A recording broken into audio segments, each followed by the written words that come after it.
Thanks for being here, Lauren. We're going to put you as a attendee for the moment, and we'll bring you back.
All right, why don't we start the meeting since our first item is just the approval of the minutes. It's not all that exciting. The public can join us at their leisure.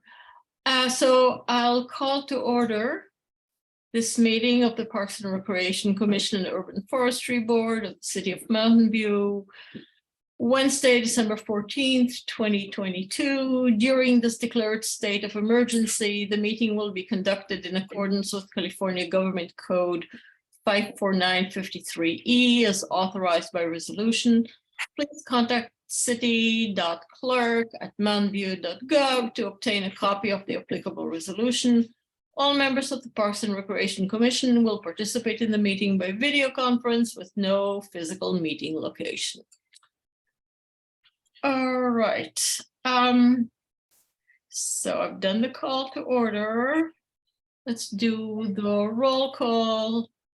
Vice Chair Filios. Here. Commissioner Mitchner. Here. I'm not up to doing alphabetical order today. Commissioner Davis. Here. Commissioner Summer. And Chair Bryant, I'm here too. We are all here.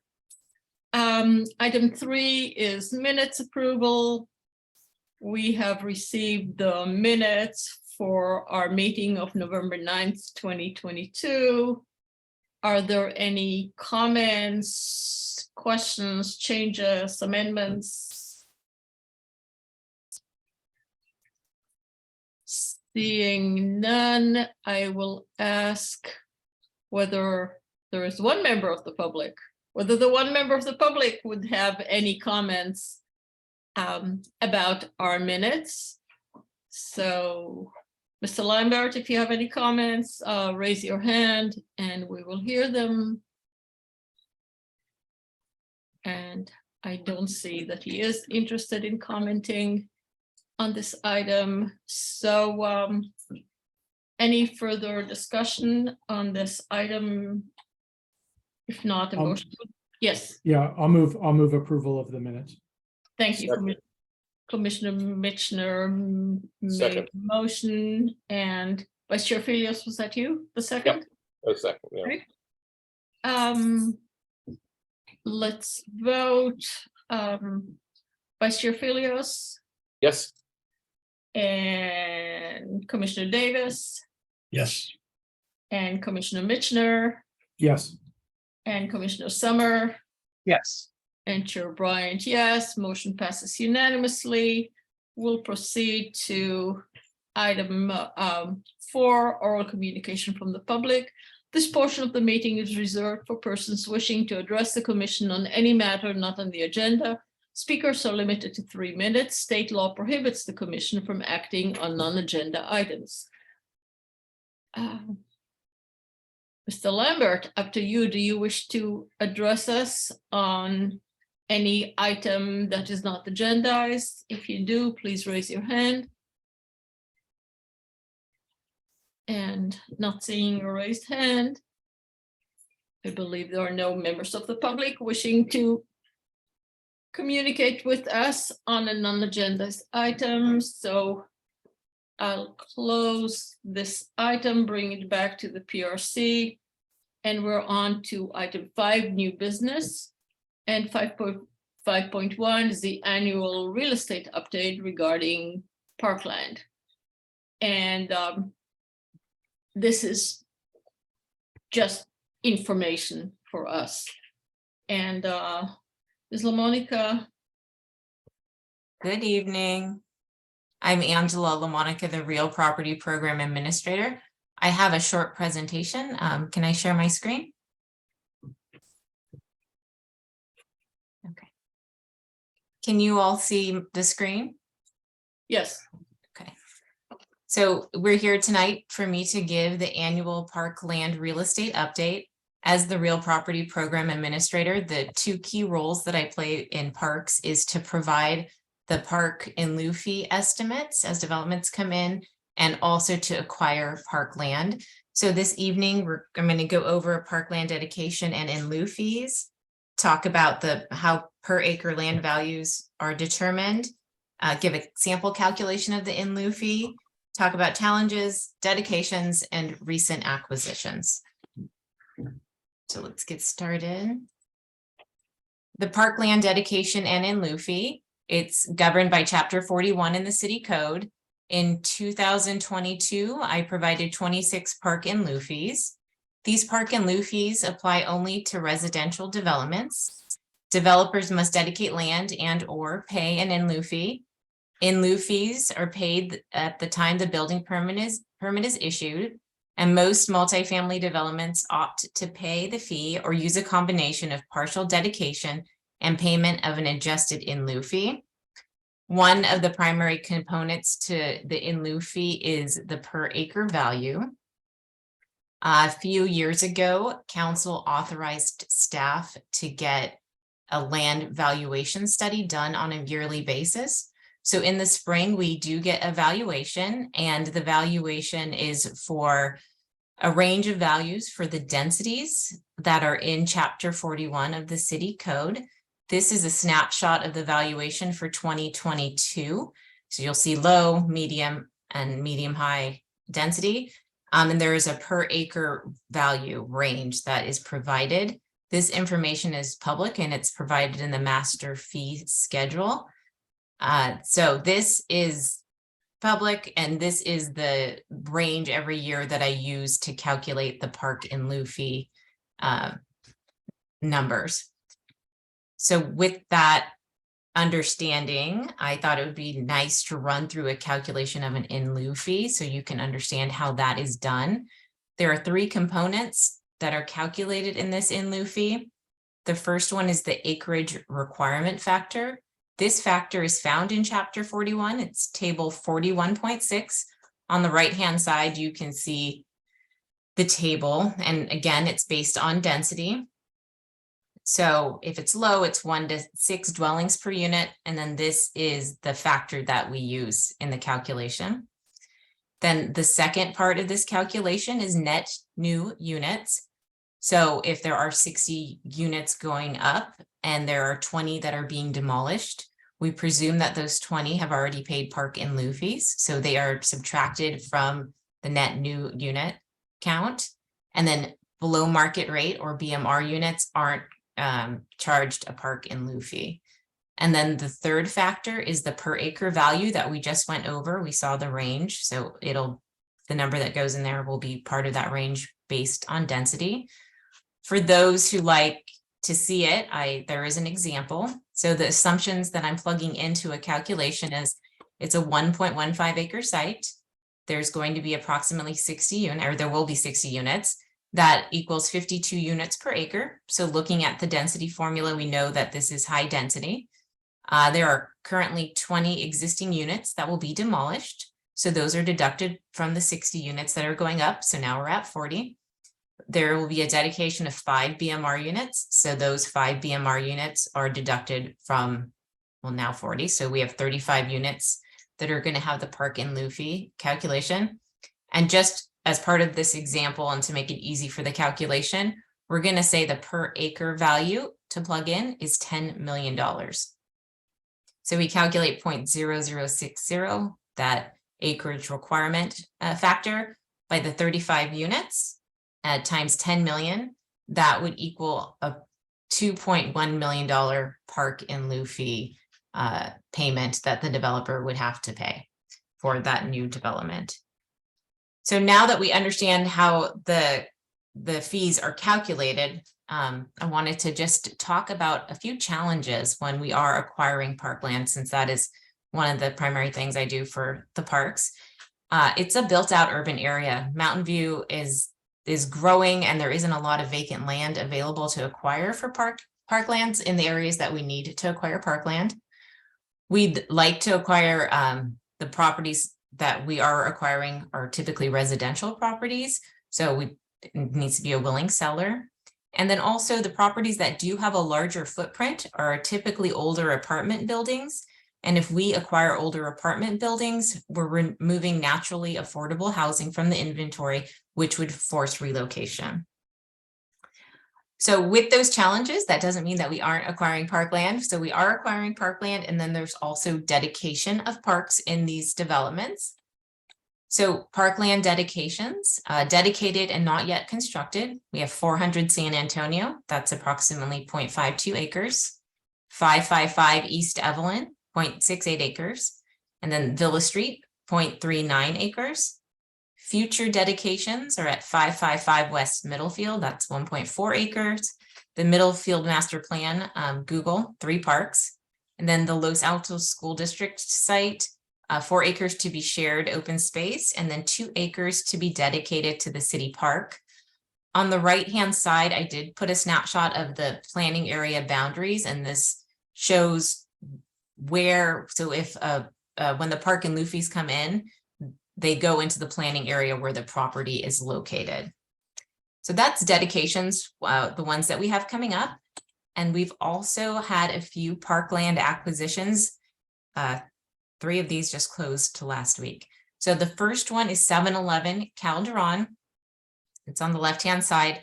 You see the green and the yellow portion. In the middle of that entire property is a historic house. So the city is going to acquire the green area for a future park site. That historic house is going to be moved to the yellow area, and it's actually undergoing the moving process right now as we speak. So it's in the old Mountain View neighborhood in the Central Park planning area. That'll be 0.63 acres. The next acquisition that we have is in the Terra Bella neighborhood, and that's part of the Sterling Park planning area. It's 909 San Rafael and 917 San Rafael. The acquisition of both of those properties will be a future park that can be up to 1.66 acres.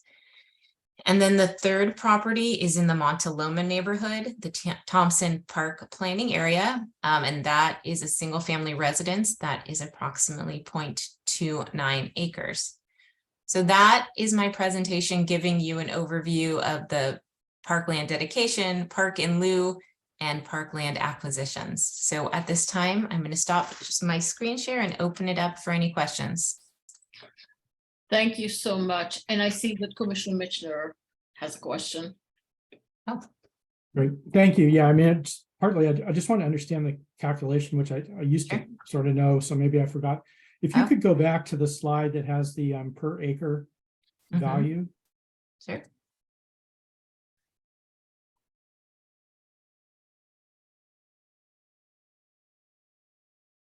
There you go. So my first question is if I look at low density and it's 150 to 170, what does 150 to 170 represent? That's square foot.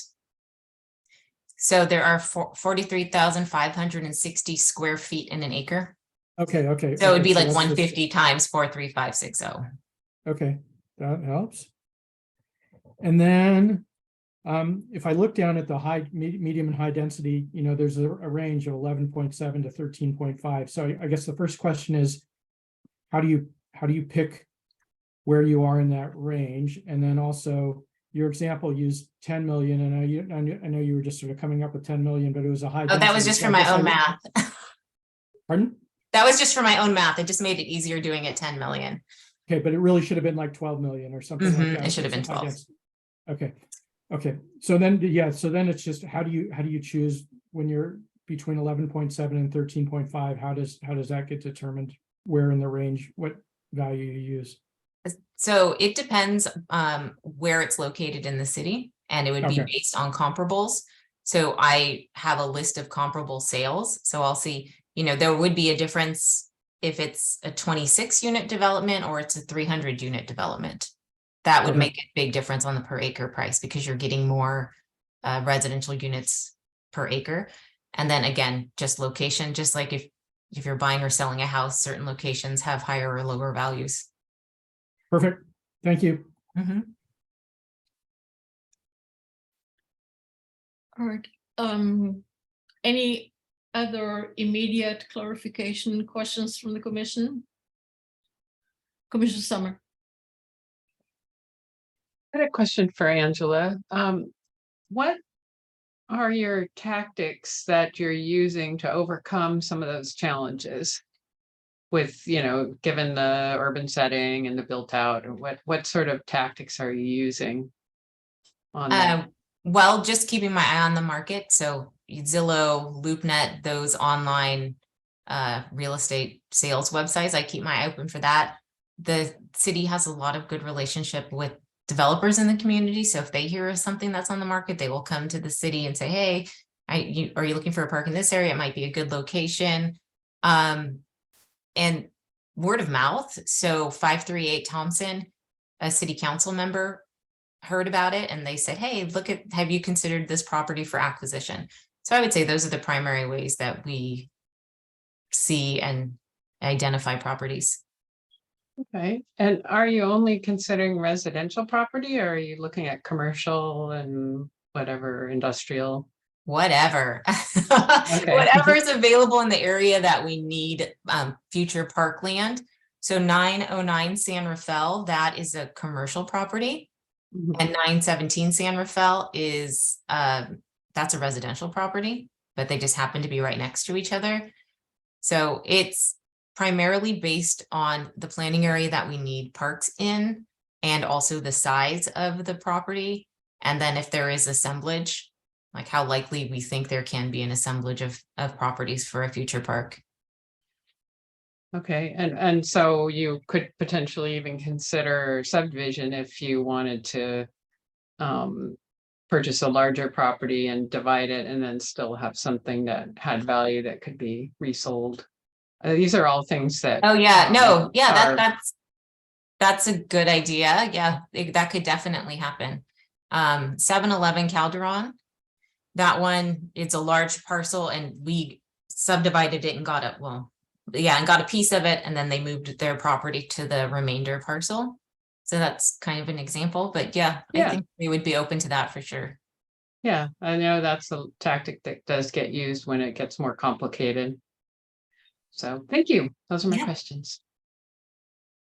Commissioner Davis. Thank you. Thank you for the presentation, Angela. This may be a dumb question.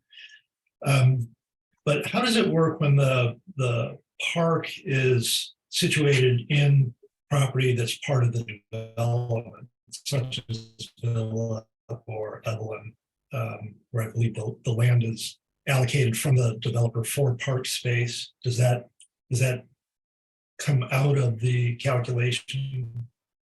It does. So the yes. So the calculation will say, based on your development, you need 5 acres of park land, and they'll say, well, we want to dedicate 3 acres. So then I just do a calculation on the remaining 2, and that would be the park in lieu fee that they would pay once they've dedicated a portion of it. So whatever is remaining. Thank you. Not currently seeing other hands raised. I'll open it up to the public. If the public has comments, questions. Yes, Mr. Lambert. Go on. You have 3 minutes. Yeah, mainly just to let you know I'm not a ghost. But thank you for the presentation. It was very great. So.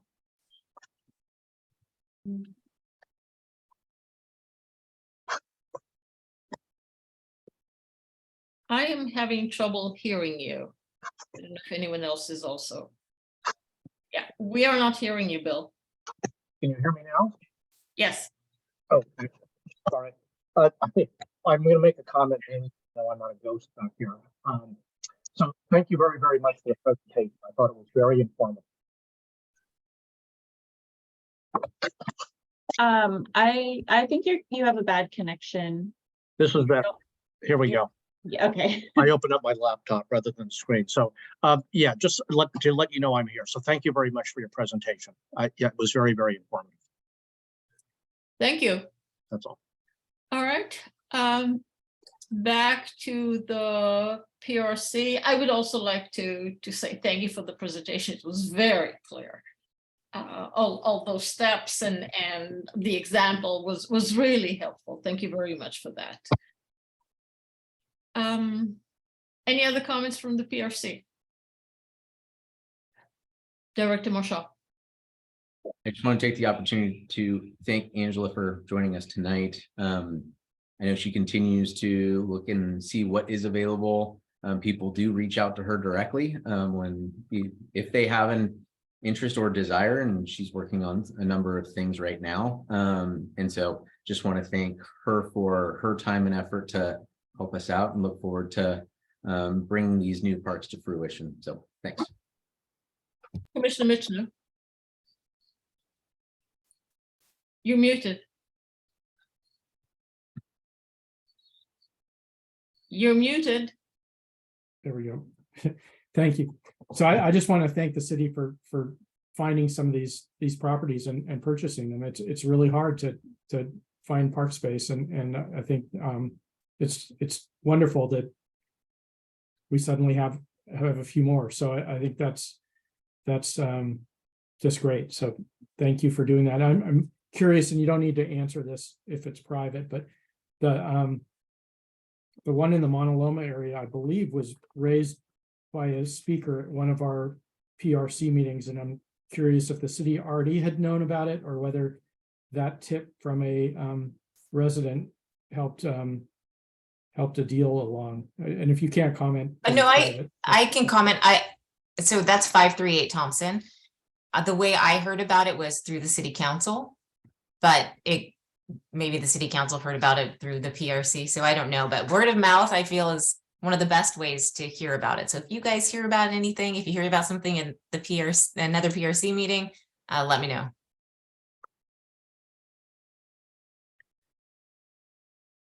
Thank you. I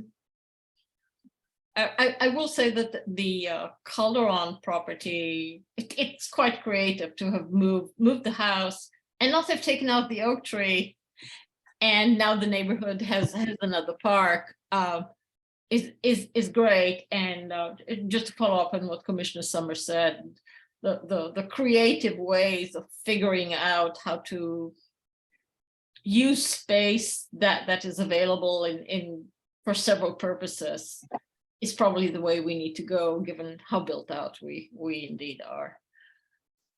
All right, I see that Mr. Lambert still has his hand up, but we are, yeah, I thought so. He no longer has his hand up. All right, I think we can say thank you to Ms. LaMonica for a very informative presentation. All right, thanks guys, until next year. Bye-bye. Bye.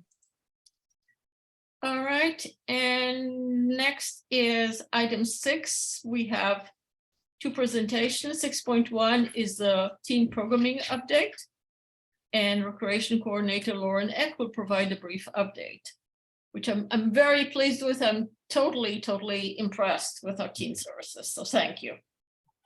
And Lauren, I'll do a quick introduction, which is over the last several months, I've been, along with Christine, have been highlighting the great programming being implemented for the teens of our community. And really that comes down to the work of Lauren Eck, the recreation coordinator for our teen programs. So we felt it was a great opportunity to bring her tonight so that she can really give a full overview of the great things she's doing and the programs that our teens are taking advantage of. And so with that, I will turn it over to Lauren. Thank you. Thanks, John. Thanks for having me tonight, guys. I'm just going to share my screen really quick.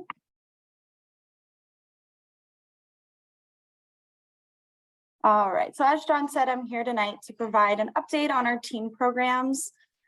These are the things that I'm going to be covering tonight. I put a lot of photos into this presentation just because I think it shows a nice face and spirit to the things that we've been offering. And I think they can give you a kind of a better look into how successful things have been going at the Teen Center.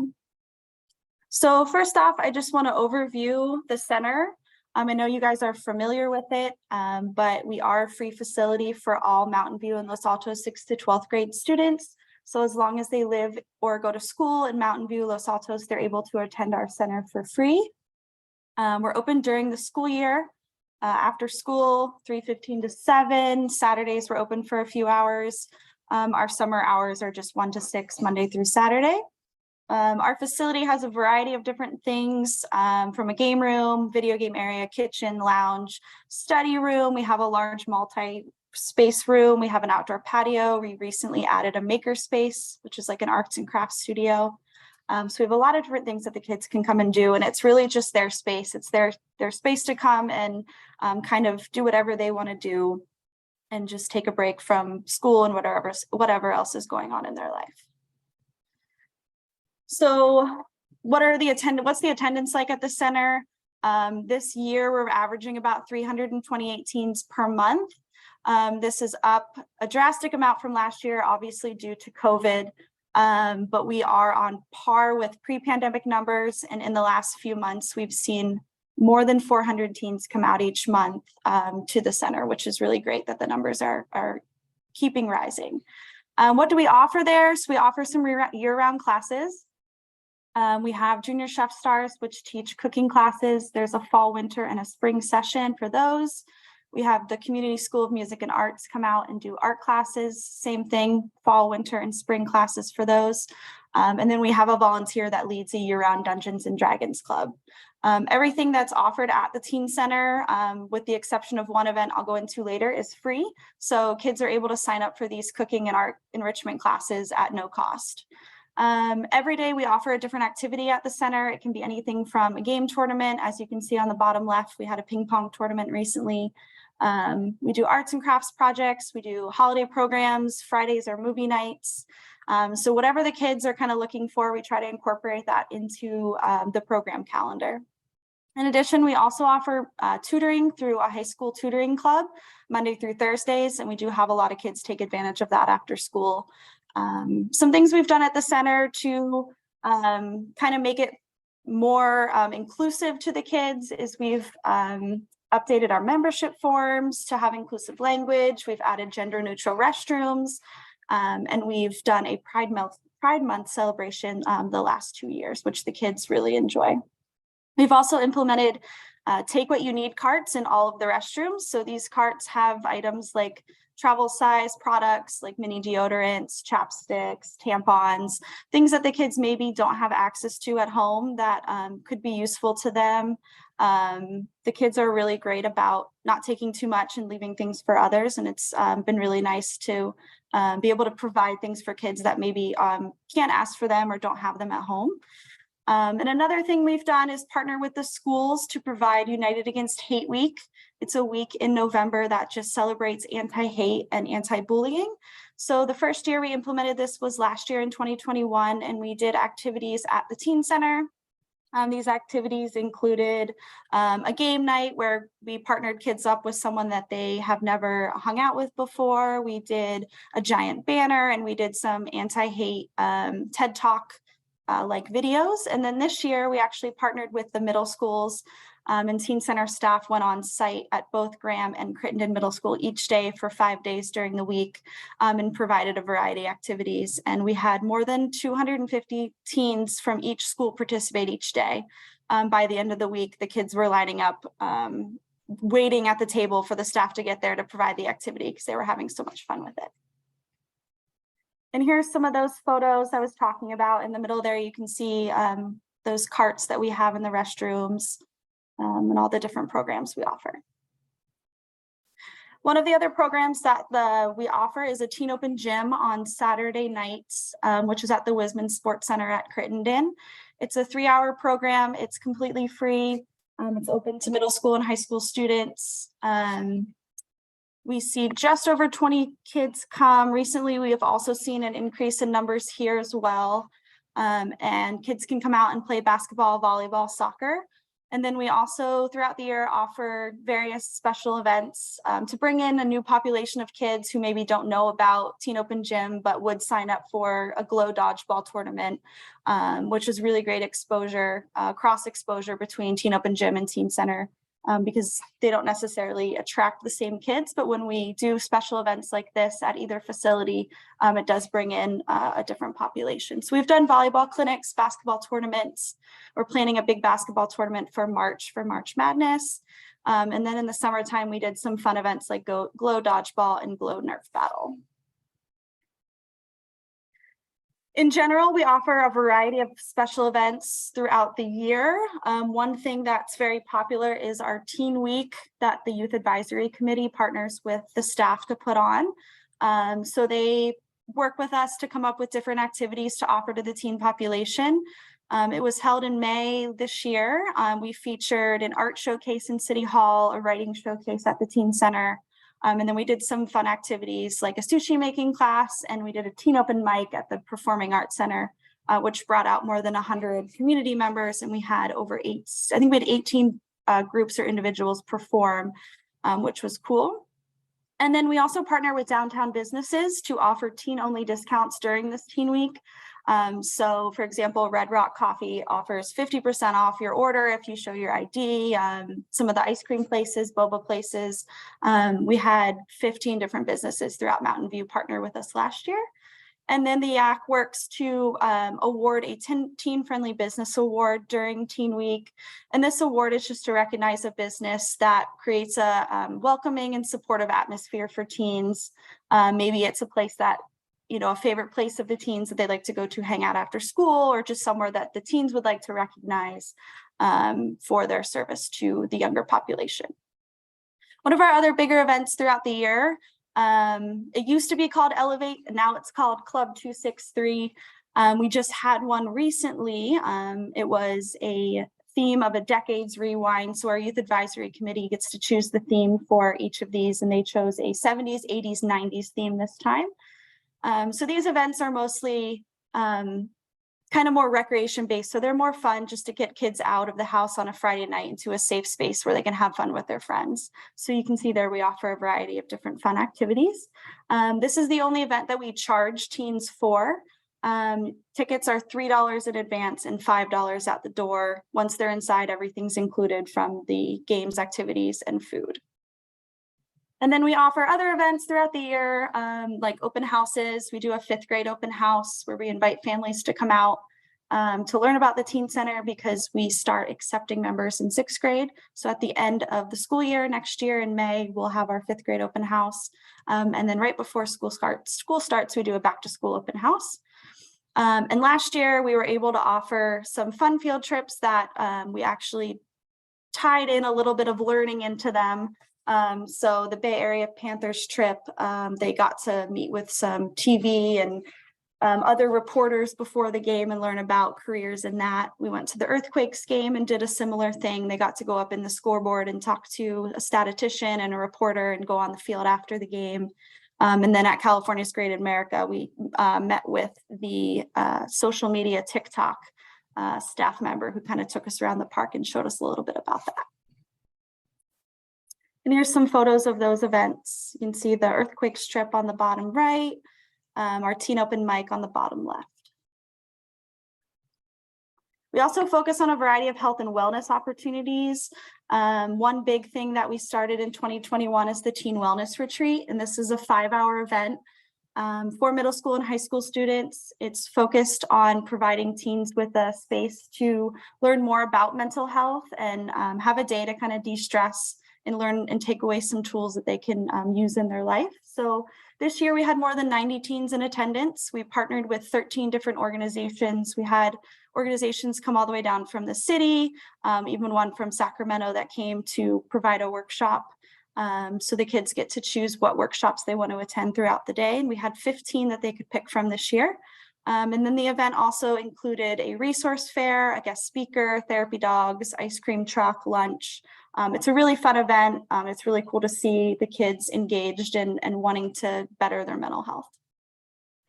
We've also been doing Adulting 101 workshops throughout the school year, once or twice a month. And these are just to provide kids with some life skills that maybe they can't learn in school, or they don't have money to go seek these classes elsewhere. So you can see some of the topics there that we covered this year. Next month, we're going to be doing a fitness and nutrition workshop. And then in the rest of the school year, we're hoping to partner with the Santa Clara County to do an implicit bias LGBTQ workshop for kids and parents. And then maybe redoing some of the topics that the kids have requested that we do again that we haven't done in about a year. One of my favorite projects throughout the year is in the summertime, we partner with El Camino Health to provide hospital kits to kids in the hospital. So these kits, we do a community donation drive, collect all the donations. People donate anything from socks to card games to Legos to crayons. And then we have teen volunteers come to the teen center and pack all of the donations into bins based off of age.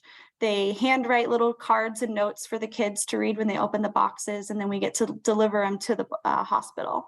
And these boxes go to kids that are in the hospital for long-term stays, or are in there for an ER visit, or something that, you know, they might need a little bit of a toy or something for them while they're in there.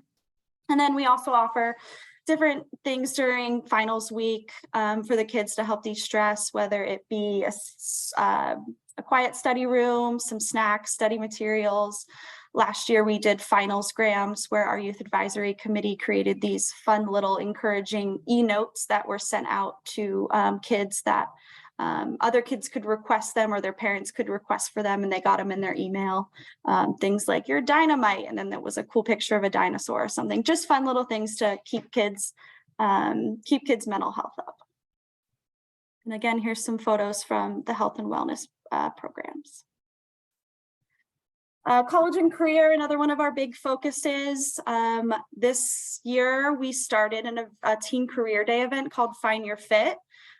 This event was focused on providing teens with different career options.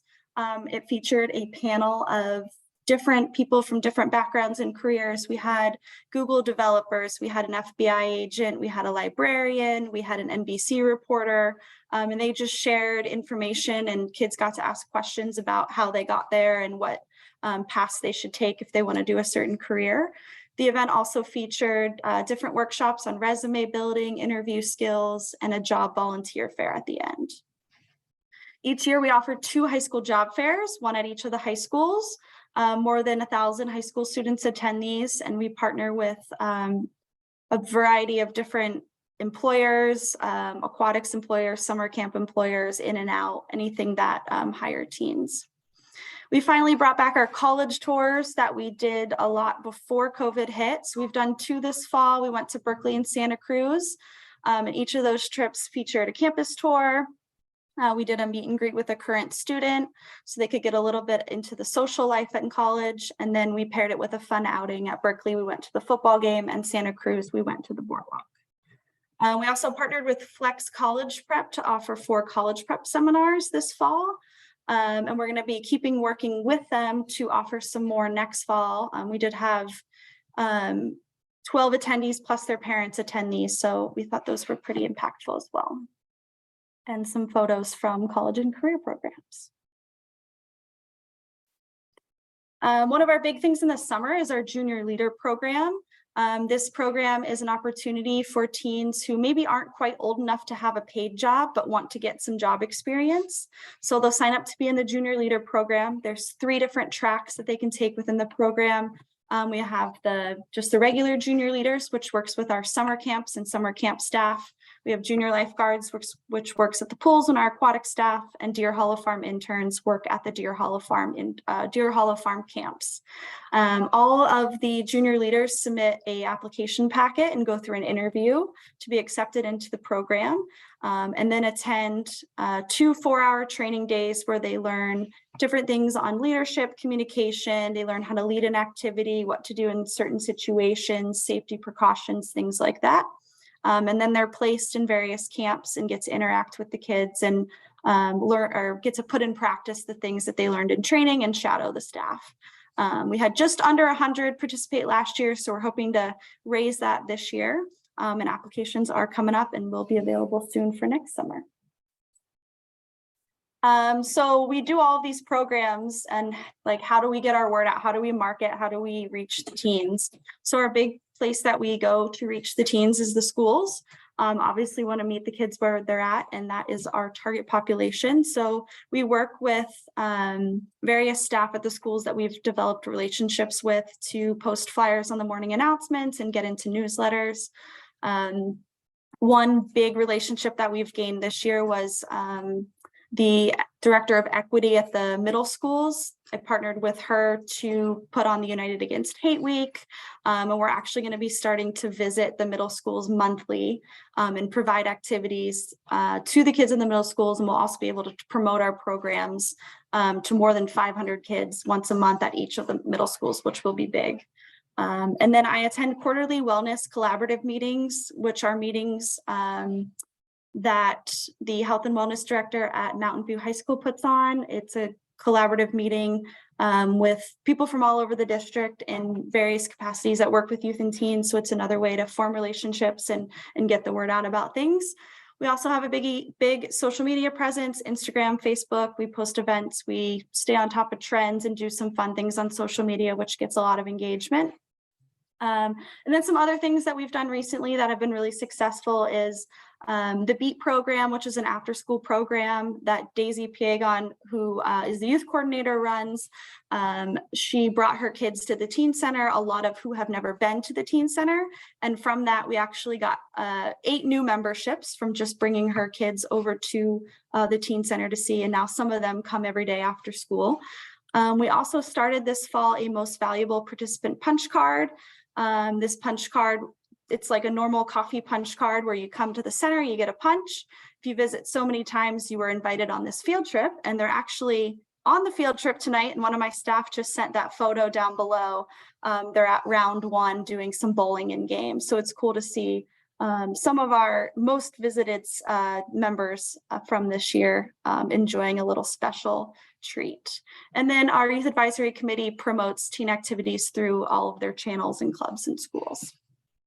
And lastly, here's some of the partners that we've worked with over this year that we've partnered with for maybe just one event, but a lot of them we've actually developed relationships with and have partnered with for various things. So for example, Mary West Credit Union came and did an Adulting 101 workshop and then offered us free tickets to the Bay Area Panthers game.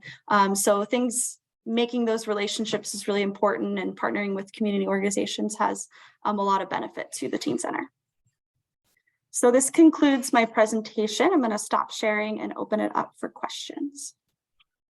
Thank you so much. So much stuff that you do. It's wonderful. Thank you. Commissioners, any questions, comments? Commissioner Davis. Wow, that's a really impressive presentation, and stuff like that makes me really proud to be in Mountain View. I think it's a really enlightened city, and just wonderful to see that kind of support. So great job. Let's see how John's presentation is going to be that. What do you need from the rest of the community? How can people help you? I think the big thing is just awareness that we have this awesome facility that's available for free to teens. Often we get parents come in, or just members of the community, and I always hear, we didn't know about this place, but look at all the stuff it has to offer. And we market it relentlessly, and I think sometimes it's like, how did you not hear about this? But that's probably the big piece, is just making sure everyone's aware that we have this resource for teens. That's great. I'll throw one idea out and offer. A lot of the neighborhood groups have associations and newsletters, and I would be happy to run, and I'm sure many of my neighborhood association colleagues would also run any kind of promotions or information about the center to help promote it, if that's useful to you. I'll follow up with you offline on that, but Yeah, if That'd there's be great. anything that, anything we can do to either promote it or volunteer, please let us know through John or whatever the appropriate channel is. But Great. really impressive. Thank you for that presentation, for your good work. Thanks. Commissioner Mitchell. So yeah, Lauren, thank you very much for the presentation. It's you could probably spend 2 hours just going through all the things, and and it was great to have you in person. We get the updates, the monthly reports, and we see some of that through that, but it was really good to get this face to face with you. My son was actually on the Youth Advisory Commission as the teen center the location was identified and it was started up. So it's been really fun for me to follow as the programming has developed and it's continued to grow. I think that, I'd noticed, and you mentioned it tonight also, that the outreach that you're doing to middle schools now is awesome.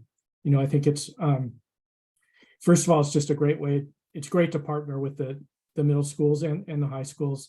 And it's also an excellent way to create visibility. So I think as you do that more, I think the numbers will go up.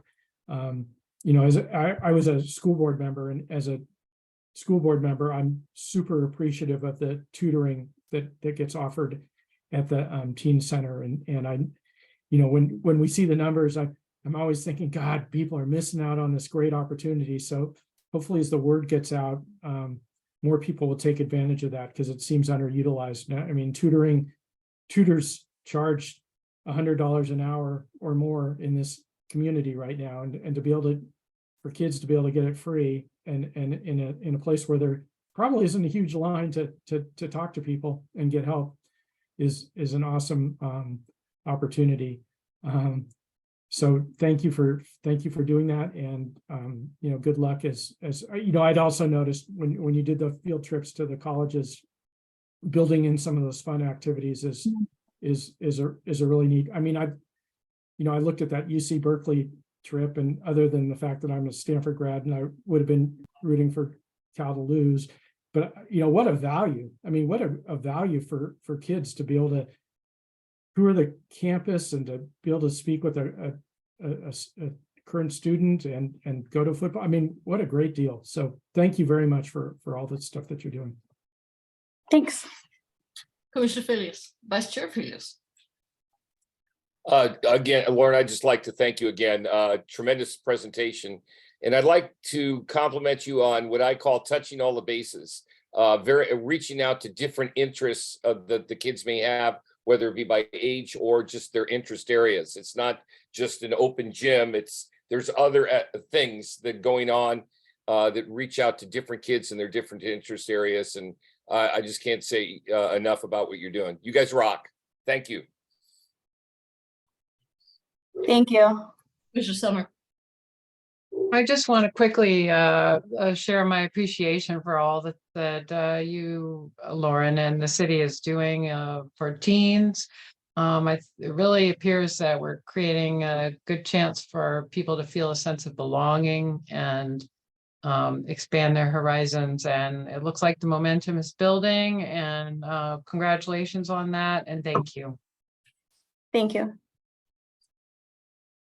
And I think that leaves only me not having made my comment. So I was actually on council when we launched the teen center, and there was a lot of which I'm awfully pleased and proud of. There was a lot of interest from the community and the surrounding community, especially of residents. And I'm wondering if you have contacts with people who live in that area, in the apartments around that area, if you know whether the kids who live in the neighborhood are frequent users of the teen center. Yeah, we definitely see a wide variety of who's coming there. We do have a lot of kids that are within walking distance. I would say probably a fourth, maybe a little bit more of our kids are within walking distance. We have 3 kids that come almost every day that live in the apartment complex directly to the right of the center. And they seem to be finding the other teens in the building and bringing them into. Location is definitely a little bit of an issue with it not being directly located right beside a school. But I am working with the middle schools to hopefully someday have sort of some kind of transportation available so that we can reach a further audience and not just be directly accessible to the neighborhoods right there. And do you have contacts like with the parent groups, like at Castro School, for example? I mean, Mhm. Castro's kids aren't teens yet, but Mhm. many of them have siblings. Yeah, we reach out to all like the what are they called? PTOs, parent associations at the schools. You know, a lot especially for the middle schools, it's mostly the parents seeking out things for them. So we try to directly go to the parents if we can. And one more question. The teen center, when it first opened, had a dusty parking lot behind it. Has anything happened to that? As I, at the time, hoped something would happen to it. Is it still a parking lot? Has it been turned into a beautiful garden? You said directly behind the center? Yes. Well, we have a grassy area. I don't know, John, if you want to speak on this, maybe. Sure. Chair Brandt, you are correct, is before it was a teen center, the back area of the facility was basically a dirt parking lot and dusty. As part of the renovation, we did take a majority of that outdoor space, and it is a grass area for the teens to utilize. They go out and they will kick a soccer ball around or play other outdoor games. And there are a certain number of parking spaces available, but those are official parking spaces and appropriate. It's no longer dirt back there. And then Lauren, if you want to talk about the we had some planter beds installed over the last Yeah, year. we had an Eagle Scout project. Someone approached us with the idea to put in some garden beds into the backside of the teen center so we could do some gardening programs. So those were installed in summertime, and we are looking to start some programming in the spring with those. Great. And I hear that you will have some canopy training for teens also. So maybe Yeah. tell us a little about that. Yeah, I'm gonna give that one to Brenda. I figured. Yes, we when we were talking about our agreement with Canopy, one of the things that kept coming up was education, and reaching out to these broader audiences. And Canopy offers a forestry school. So one of the things we asked Canopy to do was conduct an adapted forestry school at the teen center, at least 3 sessions, 3 different topics with the teens, and hoping to engage that younger audience and have them be, you know, our tree ambassadors or forestry ambassadors. So we're really looking forward to that. Canopy is also doing that at the senior center and at the library as well. But the teen center we're really excited. Lauren was amazing. She was so open to it and willing to partner with us as well. So we're looking forward to seeing that happen. Wonderful. Thank you, Lauren. I will now see if there's any members of the public who wish to comment. I see 2 members of the public. If you wish to comment on this item, please raise your hand. Okay, seeing no hands raised, I'll bring it back to the PRC. I saw a hand somewhere. Director Moshe. I want to thank Lauren for being here. I'm going to put her on the spot. If you wouldn't mind talking about a little bit about Challenge Team and your engagement in Challenge Team, what that is, and some of those resources came to help with the Teen Wellness Retreat as well. So if you just want to comment on that. Yeah, totally meant to cover that in the presentation. There's just so much. So Challenge Team is a group of people that meets about once a month. It's people that work with youth and teens, mental health and wellness. So some of the attendees are police officers, school principals, superintendents, people that can really, it's great to be able to share things at the teen center because then they go take it to all their channels. So having that group is a great group that we can go to, and we had some of our Police Activities League officers come and do boxing workshops at the Teen Wellness Retreat. I partnered with one of the principals at the school, and now we go on site at Mountain View High School and do some tabling and promotion of the teen center. So we've gotten a lot of relationships and connections out of the challenge team meetings. Let me ask one more question. When we have events on Castro Street, does the teen center have a table at these events, just as another way of letting people know about it? I just don't remember if I saw you or not.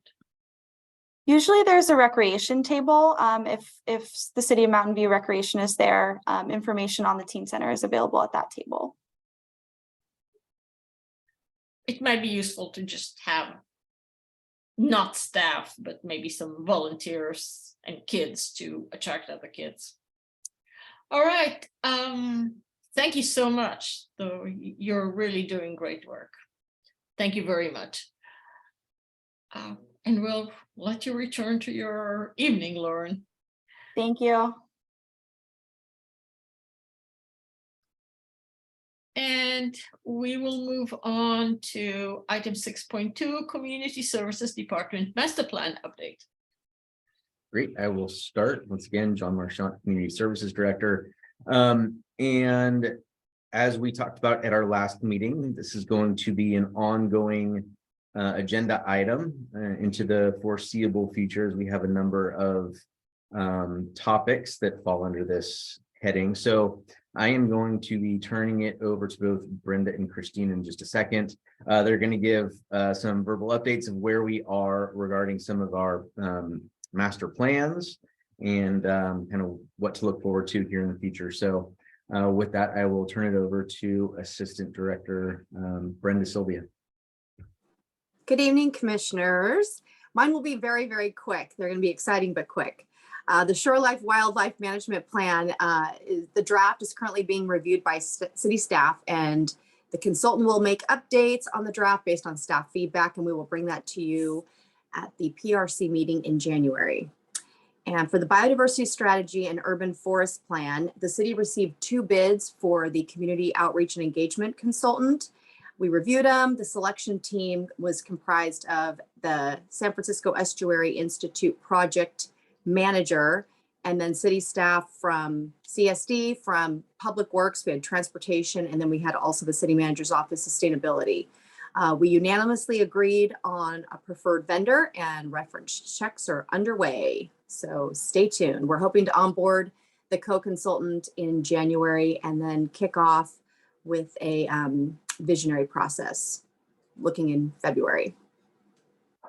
And SFEI is scheduled to come to PRC in February. SFEI will be bringing an update to you in February. Right now they're reviewing plans, policies. I think I mentioned that last month, and they'll bring their findings to you in February. Okay, thank you, Brenda. I am talking tonight about the Parks and Recreation strategic plan. The last time that you heard of this item was back in September, when we had the scope of work for the RFP reviewed by both the Parks and Recreation Commission and City Council. The RFP was issued on October 20th with proposals due on December 1st.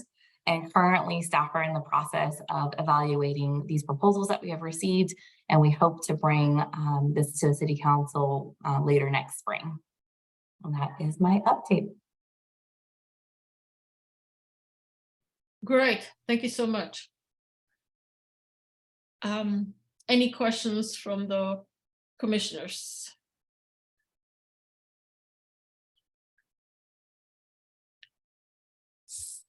I don't see any hands raised. I do have a question, and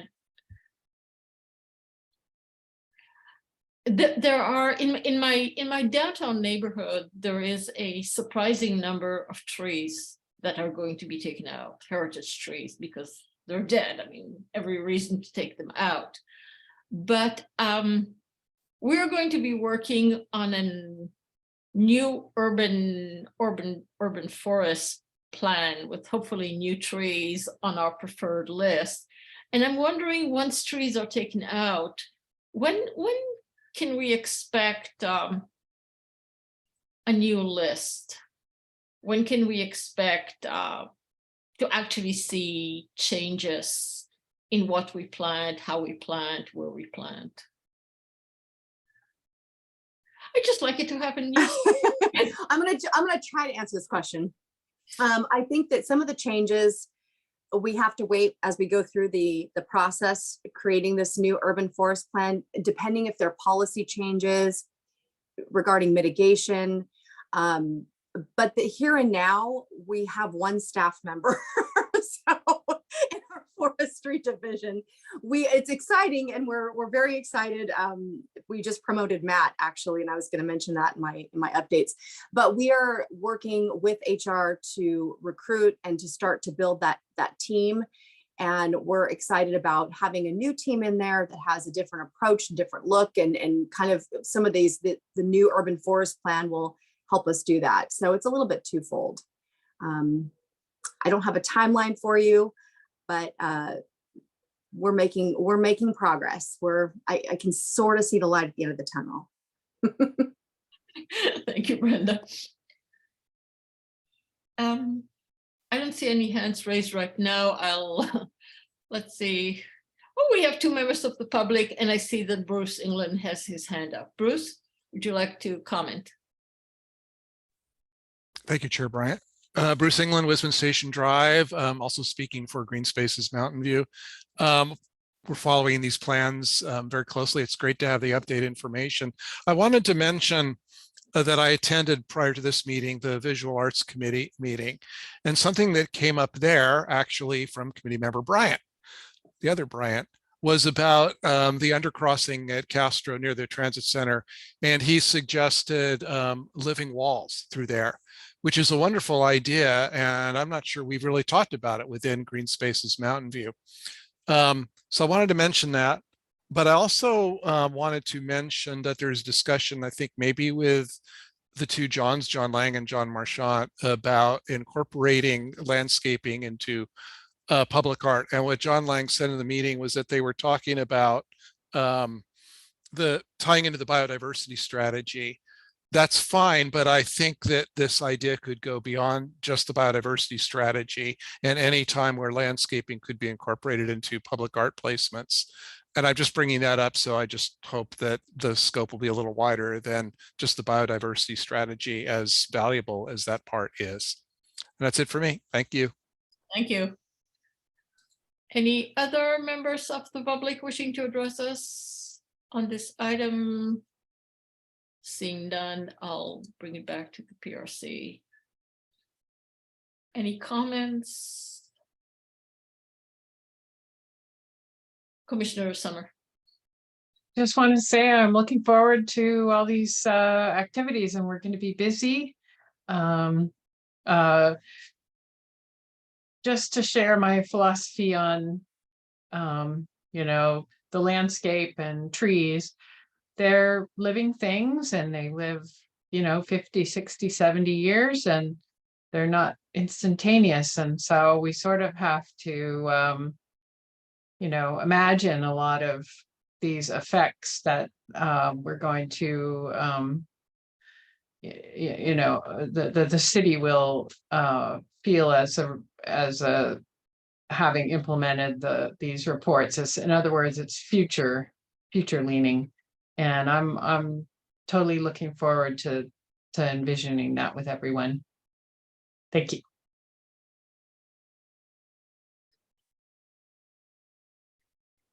All right, I don't see any further comments from the PRC. So I want to thank Director Marchant for the update. I think it's very useful both for the PRC and for members of the public who are following this to have a clear idea of where we're at.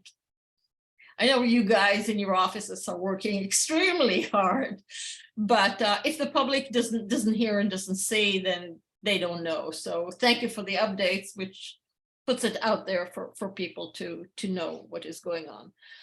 All right, we'll close item 6 and move on to item 7, commission announcements. No action will be taken on any question raised by the commission at this time. Director Marshall. Great. Thank you, Chair Bryant. I'm going to start and then I'm going to turn it over once again to both Assistant Director Brenda Sylvia and Christine Crosby, Recreation Manager, for their updates. I'll take advantage of them as they're here tonight. So I just want to say that as we move into the new year, we are going to have a number of large items and just a number of items coming forward. The number of agenda items is going to be increasing. So just want to give you a preview of what we have for January. As Brenda had mentioned, we are going to see the Shoreline Wildlife Management Plan. We have the election of officers. We have Lindsay Wong coming, our analyst, senior management analyst, and she's going to be talking about our parkland fund at the mid-year, some of the parks projects, as well as bringing forward some of the things we are looking at requesting as part of the CSD budget for the next fiscal year as this program moves forward. And so, as you can tell, a number of good things coming up, and then February is already looking to be another busy agenda as well. So looking forward to that. And with that, I will turn it over to Assistant Director Brenda Sylvia to give an update on Parks, Forestry, and Shoreline. Hello again.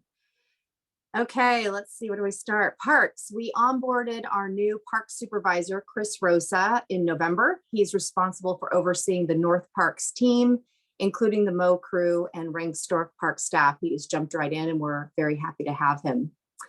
Parks leadership team recently attended a water summit in Walnut Creek in an effort to continue exploring water saving techniques and practices.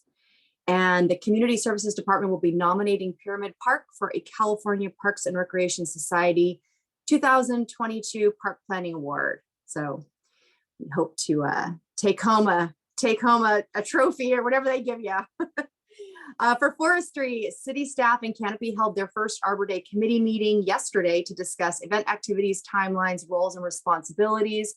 We're really looking forward to having a different type of event, bigger, broader, reaching the greater community and having it be very interactive and educational. So we're really excited about that. We're starting planning now.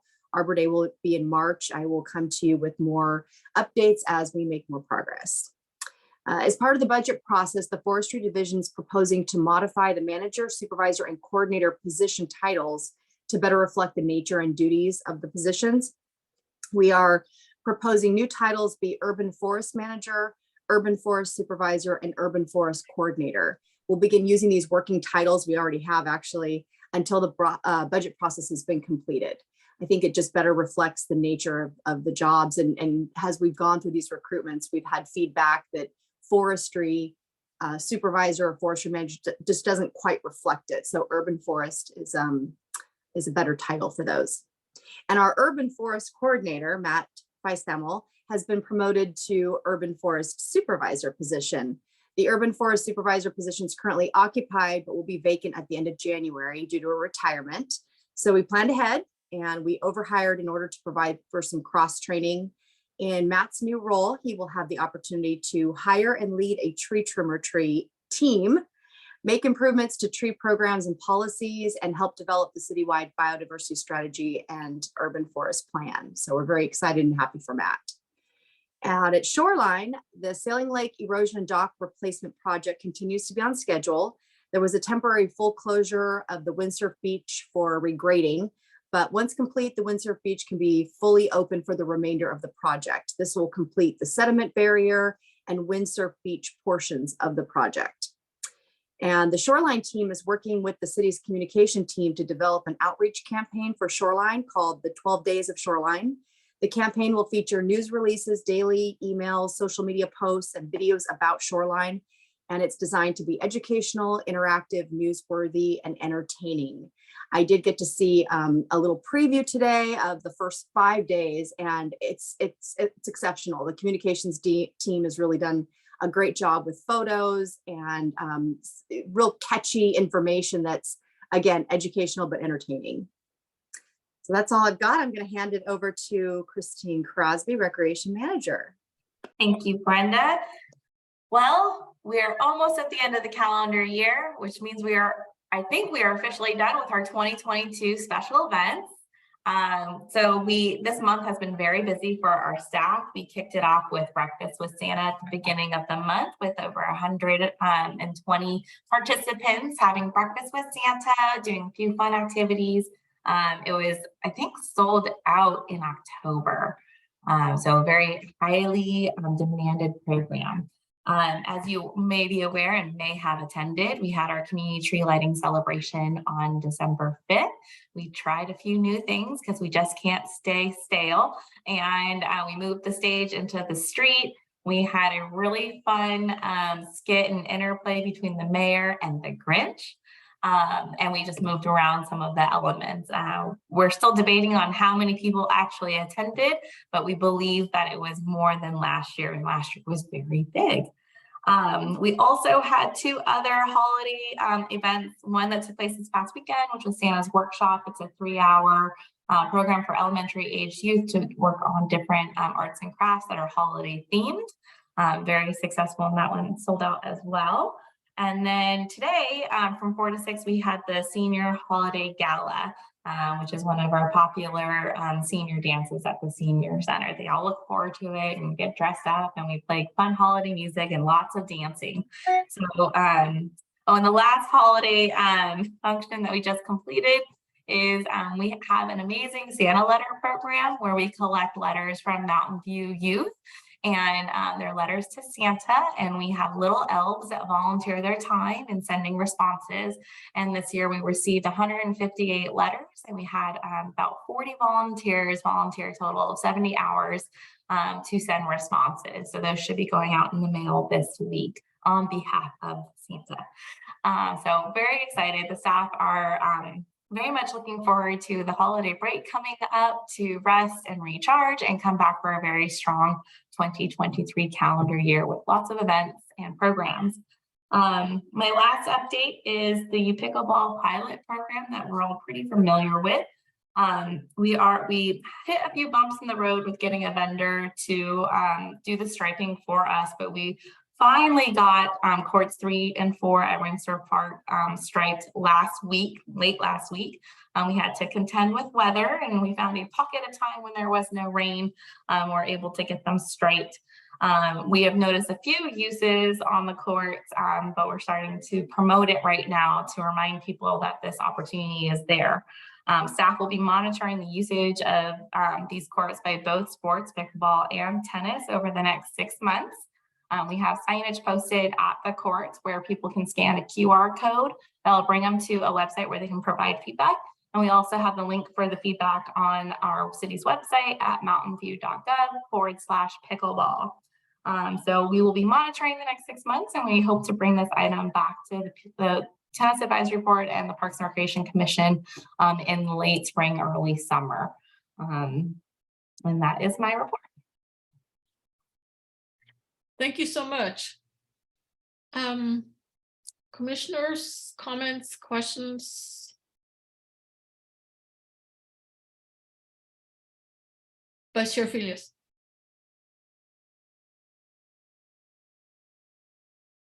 Sorry about that. My cat just jumped on my computer.